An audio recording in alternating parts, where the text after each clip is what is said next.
Seorang yang ceria adalah kelajinan. Seorang yang baik. Keibuan. Kak Sal seorang yang baik hati.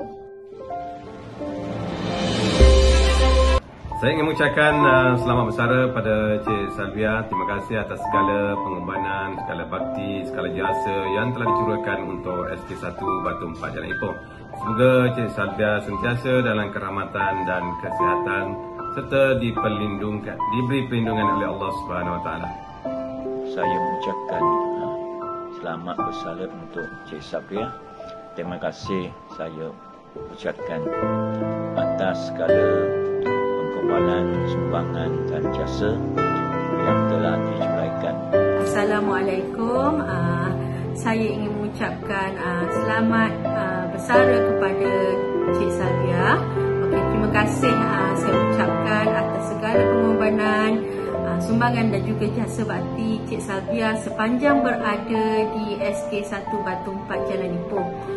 Semoga Cik Sal sentiasa dalam kesihatan yang baik dan berada dalam rahmat dan kasih sayang Allah sentiasa. Hai, Assalamualaikum. Saya PK Kurikulum SK1 Batu 4 Jalan Ipoh ingin mengucapkan selamat hari bersara untuk Cik Salvia.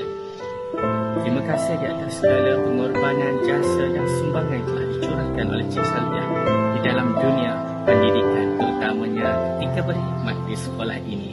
Saya mendoakan supaya Cik Salvia sentiasa diberikan kesihatan dan berada di dalam rahmat Allah Subhanahu Wa Taala. Assalamualaikum buat Kak Sal.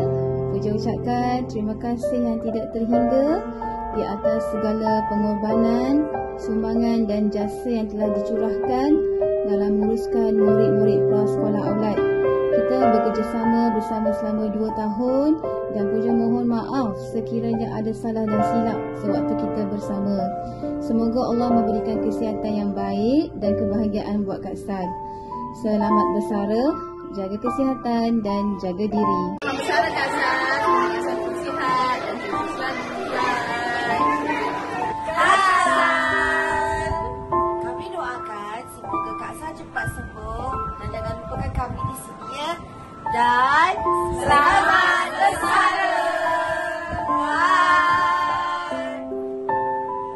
Assalamualaikum Kak Sal. Terima kasih atas segala-galanya. Selamat bersara dan semoga maju jaya. Kami doakan sentiasa sihat walafiat. Bye.